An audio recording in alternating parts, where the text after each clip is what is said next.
Assalamualaikum warahmatullahi wabarakatuh. Waalaikumsalam warahmatullahi wabarakatuh. Teman diskusi LBI TV, alhamdulillah hari ini saya bisa bertemu lagi pada program teman diskusinya LBI TV, dan pada saat ini saya ditemani oleh salah seorang kiai, tokoh ulama Jawa Barat. Kemudian beliau juga adalah salah seorang pimpinan pondok pesantren Ma'arif Al-Fatonah Sukabumi. Beliau juga pernah menjadi duta English for Ulama program yang dikirim ke Eropa, tepatnya yaitu ke UK, United Kingdom atau Inggris. Kemudian beliau juga adalah banyak terlibat di beberapa organisasi keagamaan, organisasi massa yang mungkin beliau sebagai pimpinan juga, dan banyak lagi kesibukan beliau. Beliau adalah Bapak Kiai Haji Dr. Andes Kiai Haji Ridwan Subagja. Assalamualaikum Kang Kiai. Waalaikumsalam warahmatullahi wabarakatuh. Saya manggilnya Kang Kiai Akang boleh? aja, Akang Karena aja. ini kita ngobrol santai aja sih sebetulnya. Iya. Terima kasih sudah berkenan untuk menjadi teman diskusi LBI TV. Sama-sama. Sehat kan? Saya pangestu. Selalu tanpa segar. Amin. Alhamdulillah. Jadi sebenarnya ini sudah lama kan greget sejak ada hal yang membuat ginggeng dunia maya ini Heboh kan, ya. buat heboh ya. Jadi itu adalah sebetulnya yang membuat heboh itu adalah sesuatu yang sudah biasa kita dengar sebetulnya, yaitu mengenai berkaitan dengan social harassment ya, atau mungkin kalau ini bukan social harassment ya, atau apa namanya, sexual abuse karena ini berkaitan dengan pemerkosaan.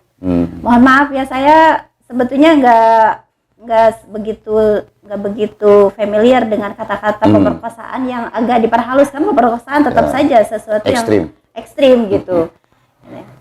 Nah, kalau misalnya itu dilakukan oleh orang-orang biasa, itu mungkin tidak akan seheboh ini ya. Tapi ini adalah seseorang yang dalam tanda petik Mengklaim ya. menamakan dirinya atau mengaku dirinya sebagai pimpinan pondok pesantren, kemudian juga bagian dari forum yang cukup bergengsi ya di Jawa Barat ini, forum pondok pesantren. Nah, mungkin saya tanggapan secara umum dulu lah dari Akang sebagai tokoh ulama di Jawa Barat ini seperti apa? Enggak. Terima kasih Teteh yang sudah berkenan kita diskusi ya. Diskusi ya. Tapi sebelumnya izinkan ya kita mengaturkan keprihatinan yang sangat mendalam buat korban-korban anak-anak kita yang memang dengan begitu mulia dia punya niat, tapi malah menghadapkan sesuatu yang jauh dari mulia. Juga pada orang tua yang ini siapa yang keliru?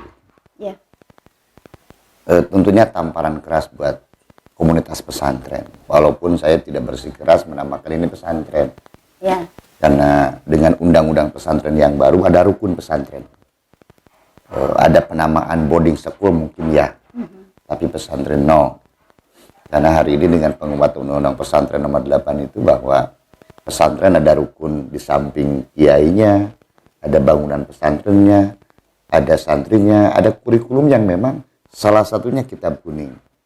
Yang saya yakin di situ tidak ada kitab kuning. Tidak ada kitab kuning. Bahwa spirit dia ingin melakukan pendidikan keagamaan kita apresiasi. Tapi juga tidak semudah itu. Makanya juga ini saya sering mengatakan ada pergeseran di pesantren ini. Hari ini pesantren sudah menjadi semacam komoditas lah. Pesantren dulu dengan sekarang harus kita hati-hati mewaspadai. Walaupun kasus yang kemarin booming heboh itu, ya kita tercengang ya. Tapi juga aneh-aneh sih enggak. Jangankan sekali berpesantren lah. yang sangat jauh sakral dari pesantren, masjid saja, itu Rasul sudah ada kata-kata masjid diror gitu. Anggap ini pesantren diror lah gitu. Pesantren diror yang memang kemudian memberangus sakralitas kepesantrenan yang ada. Tapi ini menjadi satu apa yang ibroh lah buat kita, bahwa pertama, membuat pesantren itu tidak gampang. Hari ini ada anomali yang mestinya jadi apa ya, pemikiran kita semua. Di satu sisi memang memudahkan kebijakan membuat pesantren welcome. Nah, tapi tidak usah dimudah-mudahkan memang. Karena resikonya seperti ini. Dan saya yakin mungkin tidak hanya fenomena di Bandung itu. Mungkin juga akan muncul di daerah dan terbukti memang kan. Nah, ini pelajaran bagaimana yang paling menjadi rukun ikon utama itu adalah ulama. Kiainya. Jadi hari ini kita disadarkan bahwa kiai itu tidak semata-mata patokan akademik. Tidak sebatas intelektualitas, tapi spiritualitas. Kalau akademik, intelektual, itu gampang kok. Sampai S2, S3 itu sangat mudah. Tapi bicara spiritualitas, yahsyallahu bihil ulama, khosyah ini yang sulit. Dan kita sudah meyakinkan si ustadz ini jauh dari khosyah.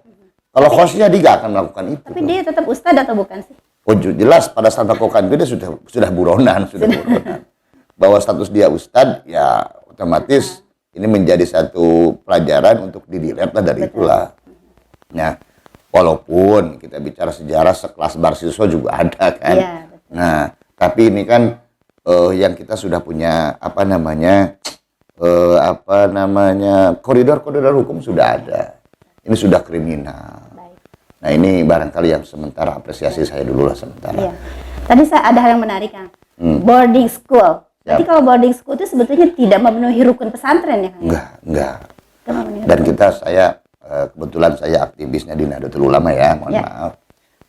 Merasa tersanjung betul karena undang-undang pesantren yang baru ini betul-betul mengakomodir rukun-rukun pesantren yang sesungguhnya. Salah satunya adalah tentang kurikulum ini. Kitab kuning ini kan sering dipinggirkan seakan-akan ini literatur usang yang tidak update, yang tidak solihun likuli zaman wa makan. Padahal sangat-sangat relevan. Nah, di boarding school, nah ini yang mesti harus jadi perhatian. Tanpa harus memang mengamputasi semangat mereka, tapi perlu ditertibkan. Ini seakan-akan kalau dalam ilmu sorof kan ada ingin jadi mulhak pesantren. Dia pesantren enggak, karena memang rata-rata mereka antipati kitab kuning. Jadi tidak berlatar belakang pesantren. Tidak berlatar belakang. Jadi pesantren bukan hanya masalah nginap. Kalau sebatas nginap ya camping pun pesantren kan. Kan tidak sesederhana itu. Jadi mereka juga nginap itu mesti ada aturan-aturannya di situ. Dan lebih dari itu, apalagi kalau bicara ada tirakat di situ, wah jauh lebih berat malah untuk itu.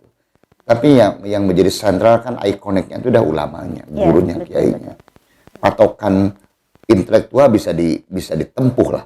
Tapi patokan khosyatullah, spiritualitas, integritas, itu yang tidak gampang.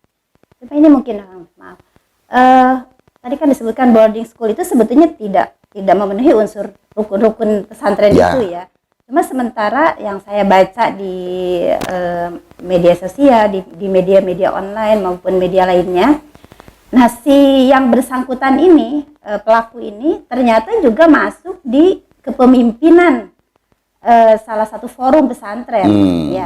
Artinya kan itu sudah lolos filter ya. Kenapa? Kalau misalnya memang tidak masuk rukun pesantren, harusnya kan ada aturan, ada regulasi yang mau filter bahwa seseorang atau lembaga-lembaga yang memang tidak masuk kepada kriteria pesantren itu tidak bisa masuk. Artinya gitu. Kecolongan kan sebetulnya. Ya.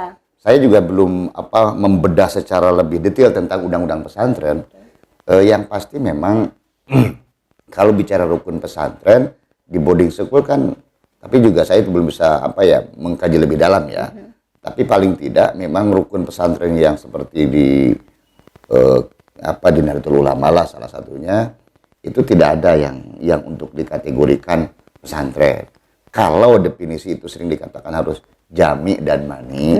Nah, berarti ini tentang regulasi. Regulasi, ya. Nah, undang-undang ini jami mani enggak gitu. Sampai boarding school bisa lolos. Bisa lolos. Ya, walaupun kita husnudzon mungkin ingin menunjukkan bahwa ada kemajuan pesantren boarding school pun kemudian diakomodir. Mungkin niatnya seperti itu ya. Tapi kan pada saat seperti ini malah pesantren kena getahnya semuanya. Ya, itu kan yang membuat luka ya sebetulnya, luka bagi lukanya itu bukan cuma buat lembaga ya, luka buat para person pengelola pesantren juga, karena kan rata-rata masyarakat akhirnya mengeneralisir ini gitu. Dan menjadi parno loh, Kang. Parno, wah kalau gitu saya takut juga gitu. Akhirnya kan pemahaman awam di bawah yang namanya pesantren nggak ada istilah. Ini boarding school, ini pesantren. Bagi mereka anak ini sekolah sambil nginep, titik itu namanya pesantren. Itu apalagi tahfidz. Nah kadang-kadang kita agak sensitif kan bicara itu. Di satu sisi posisi tahfidz ini kan begitu mulia. Mulia, betul. Di Quran, di hadis begitu mulia posisi hafidz. Nah di sisi yang lain juga bukan berarti menafikan potensi-potensi yang mengkhawatirkan. Kita kemarin agak viral kan ada satu tausiah yang sangat luar biasa menyentuh dari Ki Khalwani dari Kudus itu, tentang bahwa muncul kayak tahfidz di kota-kota besar, tapi di KW plastik kayak begitu. Nah, tapi kalau bicara tahfidz itu kan sanad. Ada tahfidz KW juga ya? Ya istilah ekstrimnya begitulah. Mungkin tahfidz yang sebatas dia menghafal ditularkan bukannya dilarang sih. Nah, tapi kan mungkin dari etika akademik juga harus ditempuh ini sanadnya dari mana segala macam. Dan memang terbukti. Jangan sekarang. Dulu Ibnu Mauzam kan memang hafidz. Ya, ternyata tidak garansi seorang hafidz itu kemudian malah berhadapan dengan Khulafaur Rasyidin. Itu hafidz. Nah mungkin juga ini apa namanya warning bahwa hafidz bagaimana ini menjadi betul-betul hafidz yang seperti diharapkan sama Rasulullah, bukan menjadi satu komoditas tren yang akan digiring kemana untuk kepentingan siapa. Kita mencium itu, tetapi ya kita juga tidak alergi dan kita sangat menjunjung tentang tahfidz. Di MI itu ada namanya JKIH namanya Jamiatul Qurra wal Hufaz. Itu memang mengakomodir hafidz Quran dan banyak ulama itu hafidz Quran. Tetapi jangan sampai masuk kategori kalimatul haqqin urida bihal batilah. Tahfidznya dikedepankan, tapi di benaknya pikiran kemana-mana. Supaya nanti menjadi kader inilah, diterima di APBN inilah, diterima di BPN inilah. Nah ini yang kadang-kadang kita tahu. Beasiswa kemana gitu ya, atau tujuan-tujuan lain yang sebetulnya tidak lebih mulia dari tujuan yang dan hari ini dibuka untuk itu. Ternyata ini grand design. Jadi agama kemudian dipoles untuk memikat empati masyarakat, empati publik untuk tujuan tertentu. Ngeri ya itu ya. Sangat ngeri. Ini yang barangkali politisasi agama. Politisasi agama yang harus memang kita menghentikannya juga mungkin secara politik. Kemudian saya kembali ke tadi ya. Ini kecolongan ya sebetulnya, mungkin kecolongan harus diakui kecolongan ini dari pihak Kementerian Agama ya seperti apa. Nah, tapi kemudian sekarang Pak Menteri Agama itu menghimbau untuk ada investigasi menyeluruh katanya kepada lembaga-lembaga keagamaan gitu kan. Apakah ini berarti justifikasi bahwa betul loh di lembaga-lembaga keagamaan itu ada hal-hal seperti itu, atau memang karena rasa bersalahnya dari pihak Kementerian Agama sehingga mengeluarkan maklumat seperti itu, atau memang upaya seperti apa? Mungkin preventif itu ya. Preventif ya. Dengan kasus ini menyeruak ke permukaan, muncul, pemerintah kan harus hadir. Dan jangan tidak boleh reaktif. Kemudian tunggu dulu kasus muncul lantas mesti preventif. Itu husnudzonnya ya. Hari ini sudah reaktif ya. Oh iya. Karena ini kasusnya sudah lama katanya dan sudah dilaporkan, sudah ada gejala-gejala. Malah kan ada nyinyir ini karena udah lama dibungkus kan gitu. Ditutup malah ngeri kalau memang seperti itu. Nah, memang langkah pemerintah kemudian melakukan itu bukan justifikasi rasanya, tapi langkah preventif, tapi risiko kita. Jangankan pemerintah, Allah saja itu kan yang berbuat dosanya cuma ini, bencananya kan semuanya. Iya. Itu namanya ya menyeluruh lah. Hari ini kasusnya di Bandung, kemudian diinvestigasi malah semuanya. Iya. Itu mungkin untuk tindakan ya preventif itulah. Tetapi sebetulnya tanpa tindakan preventif Kementerian Agama pun, mestinya kita introspeksi ke dalam. Ini ada apa ini? Walaupun jujur saja memang ini lebih menguatkan bahwa oh ternyata pesantren yang betulnya ini. Iya. Kita masih banyak pesantren yang hadir dengan begitu mempesona lah. Ada Tebu Ireng, ada Lirboyo, ada Sirogiri, ada Gontor di situ yang nggak apa-apa. Di Jawa Barat sendiri banyak. Di Jawa Barat banyak ya sekelas misalnya ya Cipasu, Manonjaya, Almasturia, banyak lah. Yang memang kalau memang rukun pesantrennya ada, ya paling kurang nggak ada yang se-ekstrim itu kejadiannya. Dan secara historis jelas ya itu. Ya. Nah ini barangkali keprihatinan kita yang sangat mendalam. Jangan mudah lembaga keagamaan dipolitisasi agama. Ya. Ini yang paling pelajaran beragamanya. Yang lebih ngeri lagi justru malah menjadi doktrin bahwa praktek seperti itu benar. Ini yang paling ngeri. Ya. Kalau dia masih mengakuin bagian dari satu kehilapan, dosa, itu masih mending. Ya. Tapi kalau ini merupakan satu ajaran tersendiri, wah ini lebih parah lagi. Lebih parah. Kemarin kan ada isu bahwa ini sebetulnya yang bersangkutan pelaku itu ya, Heri Wirawan ya, saya sebut aja karena disebut HW inisial juga ini udah kemana-mana ini. Dan sekarang sedang disidangkan. Itu katanya bagian dari si A seperti itu. Ini apa nih tanggapan Akang? Betulkah? Atau memang sudah ada klarifikasi dari aliran tersebut atau gimana nih? Yang pasti saya baru mendengar bahwa si A pun membantah itu. Membantah ya bahkan? Karena mereka juga tidak serta-merta membantah kalau dia memang tidak punya bukti yang kuat. Betul. Kan? Kalau memang dia menunjukkan ada kartu anggota si A misalnya gitu, ya. Nah, mungkin itu satu saja. Ya. Malah jangan-jangan tadi mungkin yang sebatas melemparkan isu, menutup isu. Iya, kamuflase aja ya. Kamuflase boleh jadi bahwa ini kan satu hal yang sangat momok kan, satu hal yang sangat ceksu nama pikawirangen lah gitu ya, sangat wirang. Sehingga wajar mereka kan akan sembunyi-sembunyi. Begitu muncul itu apa ya, nyinyir pertama tentang itu. Ini si A, pesantren si A, akan lempar batu sembunyi tangan. Nah, tapi ternyata kan si A-nya malah membantah itu. Malah membantah itu. Nah, malah muncul foto-foto yang meneguhkan dia di mana posisinya. Ada itu ya? Oh.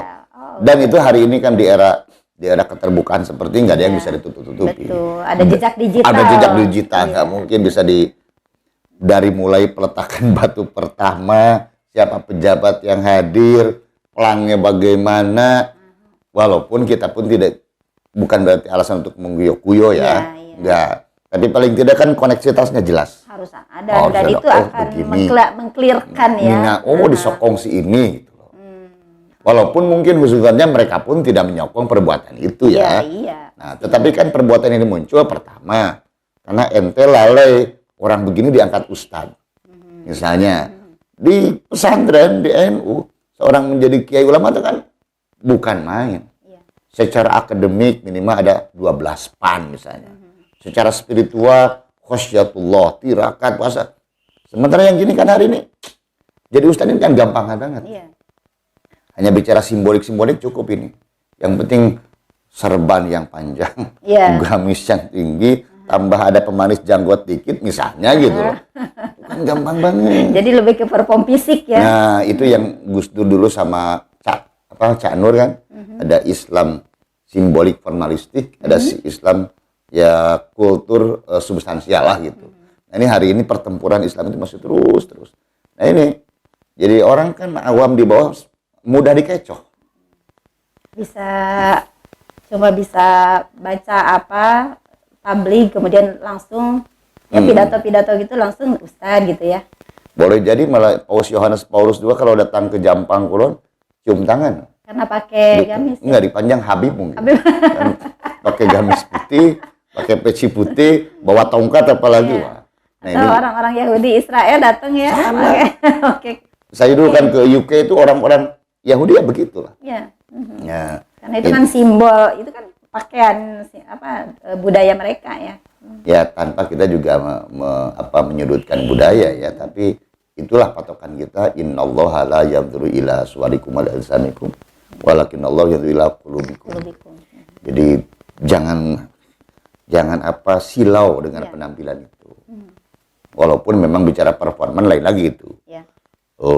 Abu Hasan Asyadzili, pendiri Tarekat Asyadziliyah, itu wali keren luar biasa. Itu wali tapi keren luar biasa. Menjaga betul. Dan jangan melarang pakai pakaian yang lusuh. Ya. Itu wali loh. Ya. Syekh Abdul Qadir Jailani itu wali yang sangat kaya. Ya. Jadi Islam tuh nggak alergi kekayaan. Wali saja ada yang kaya gitu. Tidak harus selalu tampak kumuh gitu ya. Oh iya, klimis lah selalu klimis. Ya. Makanya kiai jangan heran, jangan itu yang kadang-kadang nggak tahu tentang dunia kewalian. Ya. Kiai pakai Pajero pertama, pakai Jaguar, orang kan nyinyir gitu. Betul. Oh kiai hubu dunia kan gitu. Padahal menjaga marwah keislaman, kekiaian juga penting juga ya. Itu yang kata Buya Said Agil Siraj itu kan begitu. Jadi Abu Hasan Sadili pakai pakaian yang wah keren itu, jangan sampai katanya pakaian itu ngomong ana fakirun parhamuni, jangan sampai ngomong. Tapi pada saat pakai pakaian yang keren itu, baju itu ngomong ana ghaniyun la tarhamuni. Nah artinya Islam itu mengajarkan keren dalam pengertian begini, bahwa kiai itu, ulama itu memang tadi jangan terkecoh dengan glamor pakaian simbol-simbol itu. Tapi bukan juga diartikan anti glamor, keren gitu. Nah, tapi hari ini kan banyak yang mengkamuflase tadi lah keislaman. Jadi sebetulnya begitu tidak mudah ya menjadi seorang ustadz, menjadi seorang kiai itu sesungguhnya ya. Sesungguhnya sangat. Dan apa ada hubungannya nih Kang dengan dulu ada wacana sertifikasi ulama misalnya? Bagaimana nih pendapatan ini kontrol? Karena di seolah-olah ada semacam pembatasan atau gimana gitu untuk ada yang setuju dan saya tidak setuju sebetulnya. Sertifikasi itu kan dominan didorong oleh stabilitas politik lah. Di Malaysia, di Singapura, di Brunei itu memang ulama tidak gampang, cuap-cuap begitu saja, semaunya itu nggak bisa. Nah, sertifikasi itu hanya di ranah itu. Di ranah itu. Tapi sertifikasi itu menjadi sebuah takaran, ukuran kualitas ulama, bukan. Takaran ulama bukan di sertifikasi itu. Karena siapa juga yang nanti akan menjadi guru sertifikasinya ya?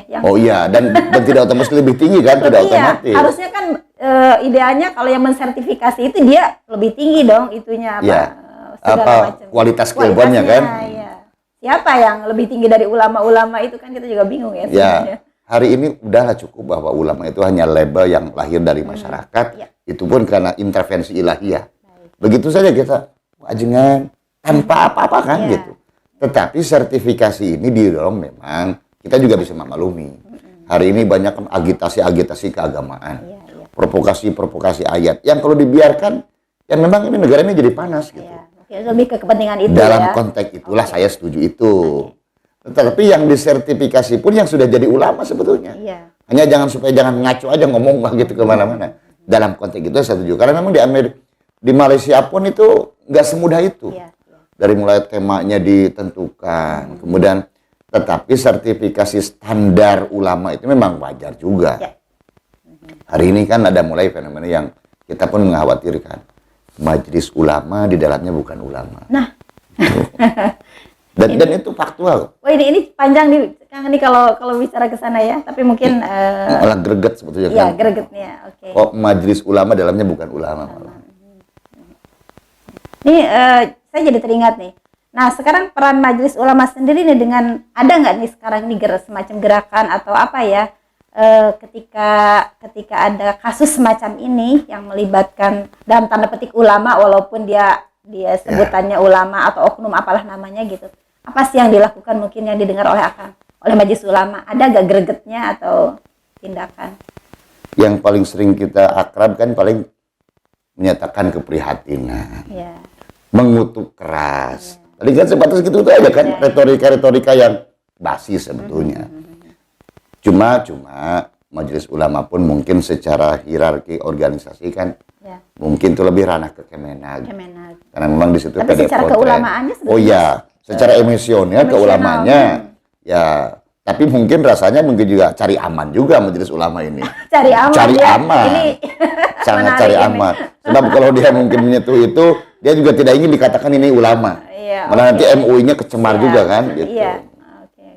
Nah kan kemudian ini karena tadi masyarakat berarti harus hati-hati ya sekarang untuk memasukkan ke pesantren. Itu poin pentingnya. Jadi apa sih tipsnya ya mungkin dari Kang kepada masyarakat nih, harus kalau mau masukkan anaknya, ini kan giroh untuk memasukkan pesantren itu sedang bagus sebetulnya ya. Masyarakat sekarang kalau dulu zamannya kita mungkin sekitar tahun 70-80 itu kadang-kadang pesantren dianggapnya masih kaum menengah ke bawah. Hari ini kan opsi terakhir gitu kan pesantren. Sekarang itu kan sedang bagus-bagusnya, ternyata ada hal seperti ini kan, ini sangat sangat prihatin kita juga ya. Jadi apa sih tipsnya gitu supaya tidak terjebak kepada pesantren yang abal-abal lah, saya bilang gitu ya. Di satu sisi betul, kita bergembira ada euforia pondok pesantren di mana-mana, lepas dari modern dan yang penting pesantren lah gitu. Tapi ini juga harus menjadi warning kan, dengan kasus Bandung, Tasik, Depok. Tips yang paling sederhana kembali ke kita 70-80. Kalau mau mondok itu bukan tanya bangunannya, tanya apanya. Coba tanyalah ke kiai setempat yang memang kiai pesantren. Hari ini kan budaya itu sudah mulai luntur. Betul, lihatnya fasilitasnya dulu ya. Kadang-kadang tetangga kiai ini nggak nanya sama kiai, penting apalagi sekarang kan di YouTube, ini. Paling kadang-kadang cuma nanya, kiai tahu nggak pesantren ini? Paling kan cuma gitu. Iya, betul. Nah dulu kan kita mondok itu begitu. Betul. Contoh, saya bukan takabur, saya pesantren di Al-Falah Sukamantri. Pada saat kata orang dalam tanda petik, saya alhamdulillah ya relatif mungkin dia pandang sukses punya ini. Orang masih ada di kampus tuh ngomong, pesantren ke Sukamantri saja, Ridwan juga udah maju gitulah kurang lebih. Referensi. Itu masih mending di kampung kan. Hari ini di kota tuh nggak begitu. Nah barangkali tips yang paling sederhana itu coba kembali seperti itu. Tanyalah ke kiai betul-betul kiai. Karena memang ini pesantren itu kan mata rantainya mesti jelas, sanadnya mesti jelas. Ya.